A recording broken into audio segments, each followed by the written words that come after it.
Kisah Bani Israel yang dikutuk Allah Subhanahu wa Ta'ala menjadi kera, dijelaskan dalam Al-Quran Surah Al-Baqarah, ayat 65-66.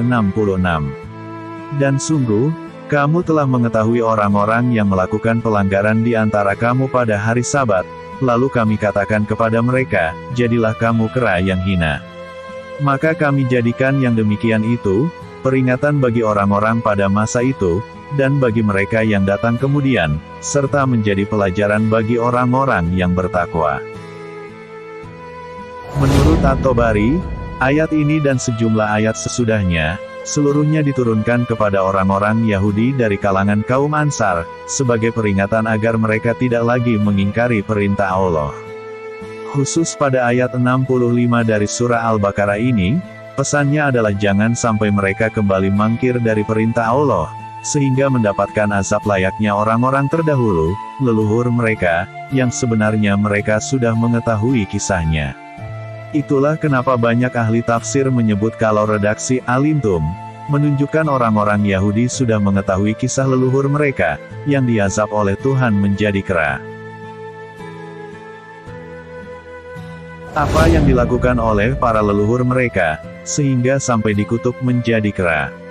At-Tabari dalam tafsirnya, Jami al-Bayan fi Ta'wil Ayat Al-Quran, menyebut kalau kisah ini terjadi di zaman Nabi Musa alaihi salam.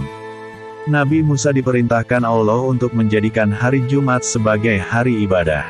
Ketika hal ini disampaikan kepada umatnya, Bani Israel, mereka menawarkan alternatif lain.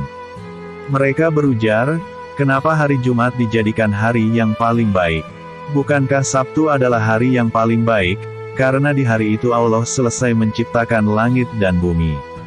Singkatnya, Nabi Musa alaihi salam pun menerima permintaan kaumnya itu.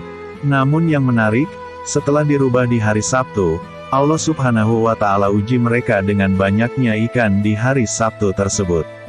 Menjala ikan adalah hal yang diperbolehkan. Tapi Allah uji dengan memunculkan banyak ikan di hari Sabtu, hari di mana mereka seharusnya beribadah. Mereka mencoba mengikuti aturan tersebut, namun setiap mereka mau mencari ikan di esok harinya, ikan-ikan itu justru tidak ada.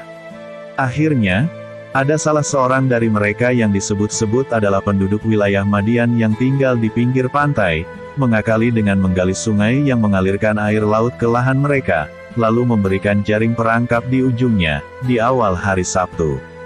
Lalu, ketika hari Minggu keesokannya, mereka tinggal mengambil hasilnya. Ide yang sebenarnya terlihat cerdas itu, ternyata berhasil.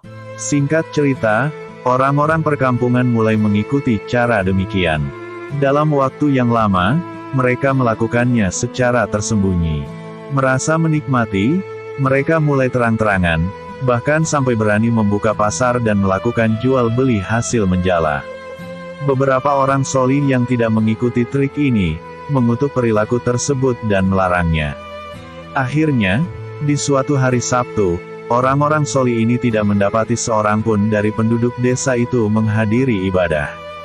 Saat mereka melihat apa yang terjadi, mereka melihat orang-orang berubah menjadi kera. Para mufasir berbeda pendapat, apakah yang dimaksud dalam kera dalam ayat tersebut, hakiki atau kiasan berupa sifat. Menurut Ibnu Abbas, mereka hanya hidup selama 3 hari, setelah mendapat azab tersebut. Pesan moral atau hikmah yang bisa dipetik dari kisah ini adalah, pentingnya menjalankan agama dengan sebaik-baiknya. Ayat di atas mengkritik perilaku orang yang mencari celah keringanan dalam beragama, tapi ketika keran keringanan itu dibuka, justru dijadikan cara untuk tidak menaati ajaran Allah.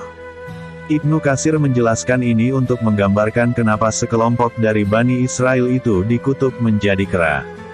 Kera terlihat mirip dengan manusia, tapi mereka berbeda sekali hakikatnya. Wallahu a'lam. Saudaraku sekalian, terima kasih telah menonton dan mendukung syiar Islam ini. Kami doakan semoga kita semua senantiasa dirahmati Allah dengan umur dan iman yang terpelihara, rezeki yang barokah, kesehatan yang terjaga, serta kelak dimasukkan ke dalam golongan orang-orang yang Allah ridhoi. Amin.